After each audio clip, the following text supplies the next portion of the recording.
Vítajte na Prebudenie naživo, Prebudenie v stredu. Jennifer LeClaire, zakladateľ Awakening Prayer Hubs. Pôsobíme vo viac ako 100 krajinách a bojujeme za spasenie duší, oživenie cirkví a prebudenie národov. Vás privítali na stránke awakeningprayerhubs.com. Založte si hub, nechajte nás vás vyškoliť. Pripojte sa k našej komunite, už nikdy nebudete musieť modliť sa sami. Počúvajte, chceme sa pustiť do dnešného učenia. Učím a rozširujem z mojej knihy The Intercessor's Devotional. Bude sa vám to páčiť a začneme modlitbou. Hneď sa do toho pustím. Takže Otče, v Ježišovom mene ďakujeme za tvoj hlas, ďakujeme za tvoje slová, ďakujeme za povolanie k príhovoru. Aká česť je modliť sa v tvojom mene. Otče, daj nám uši, aby sme počuli, oči, aby sme videli a srdce, aby sme dnes rozumeli, keď sa učíme z tvojho slova v Ježišovom mene. Amen. Takže budem čítať, učiť a rozširovať z The Intercessor's Devotional. Môžete si zaobstarať kópiu na mojej webovej stránke jenniferleclaire.org alebo kdekoľvek, kde nájdete knihy online. A oddanosť je nazvaná násobenie vašej palebnej sily. V Levitikus 26.8 prečítam písmo: 5 z vás bude prenasledovať 100 a 100 z vás zaženie 10 000 na útek. Tiež poznáme písmo v Deuteronomium 32.30, ktoré si prečítame o chvíľu. Takže spoločná modlitba. A čo je spoločná modlitba? Spoločná modlitba je modlenie sa spolu so skupinou ľudí. Správne? Takže sa nemusíte modliť spoločne, ale v spoločnej modlitbe je veľa palebnej sily.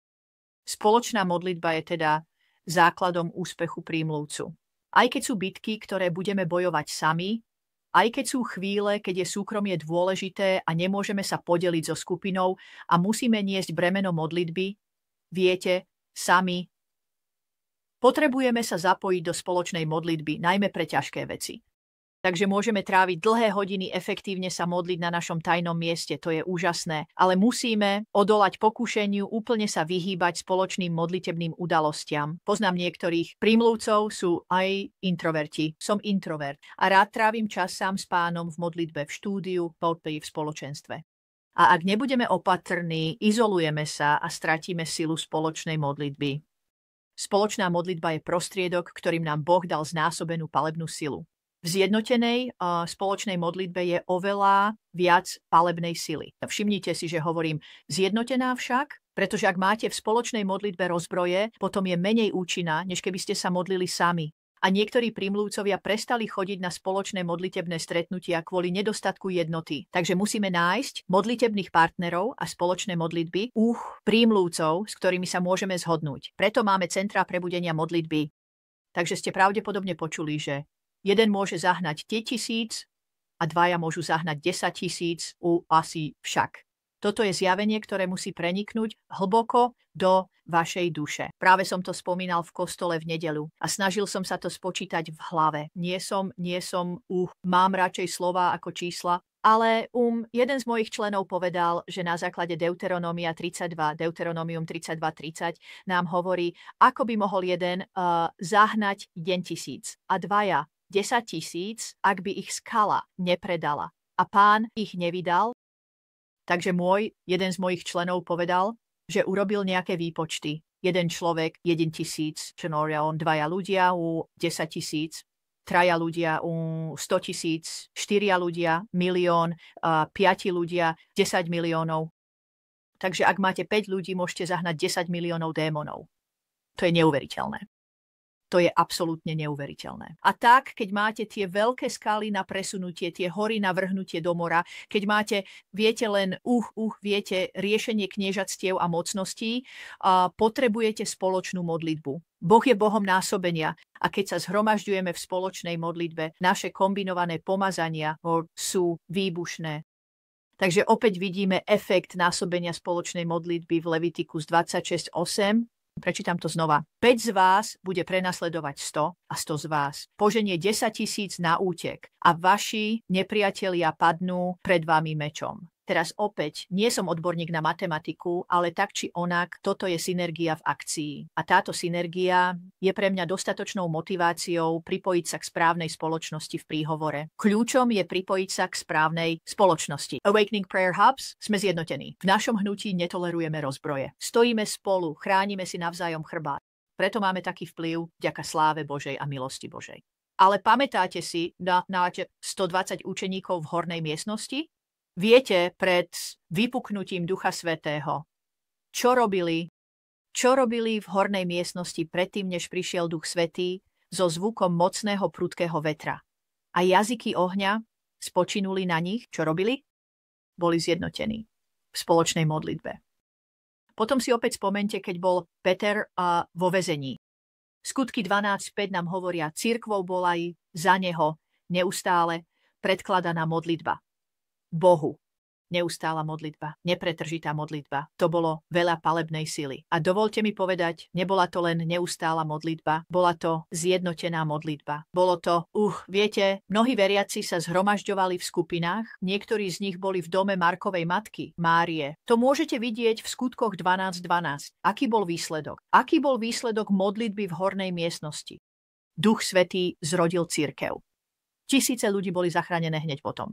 Aké bolo ovocie neustálej modlitby za Petra. Anjel prišiel Petrovi na pomoc a objavil sa v Máriinom dome. Objavil sa v Máriinom dome ako slobodný človek. Takže teraz je tu tá vec. Ak nemáte veľkú skupinu prímluvcov, s ktorými sa môžete modliť v jednote, nezúfajte, nebuďte frustrovaní. Správne? Držte pevnosť, kým nenájdete niekoho, s kým sa môžete modliť.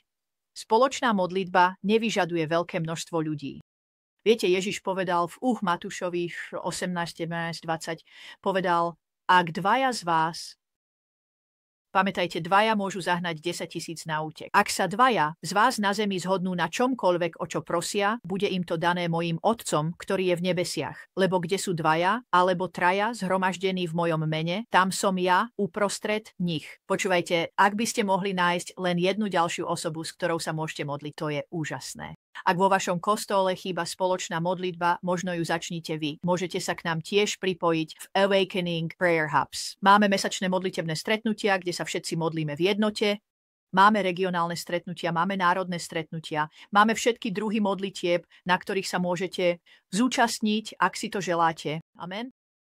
Dovolte mi sa za vás pomodliť. Pripomínam, že sa môžete pripojiť na awakeningprayerhubs.com. Navštívte awakeningprayerhubs.com a zistite, čo vám môžeme ponúknuť. Som veľmi nadšený z toho, že vás vychovávam ako militantného prímluvcu. Nezaznamenáte len prielom vo vašom meste, ale aj vo vašom živote, pretože sa naučíte modliť úplne novým spôsobom. Takže Otče, v mene Ježiša, daj nám hlboké zjavenie o sile spoločnej modlitby. Nech nás príklady, ktoré si nám ponúkol vo svojom slove, inšpirujú k tomu, aby sme sa zhromažďovali s tými, ktorí majú rovnakú drahocennú vieru a spolupracovali v modlitbe za tvoje účely. Prosím, Pane, znásob našu modlitebnú silu. V Ježišovom mene, amen a amen. Mám vás rád. Nastavte upozornenia na nové vysielania.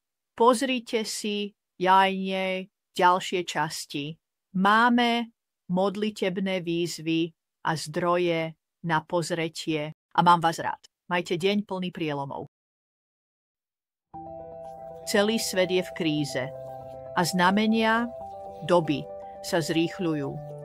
Sme v kľúčovom a momente histórie a nepriateľ vie, že jeho čas je krátky. Ale v roku 2007 ma Boh zobudil po polnoci a prehovoril k môjmu srdcu o 3. veľkom prebudení. Teraz sme bližšie, než sme kedykoľvek predtým boli.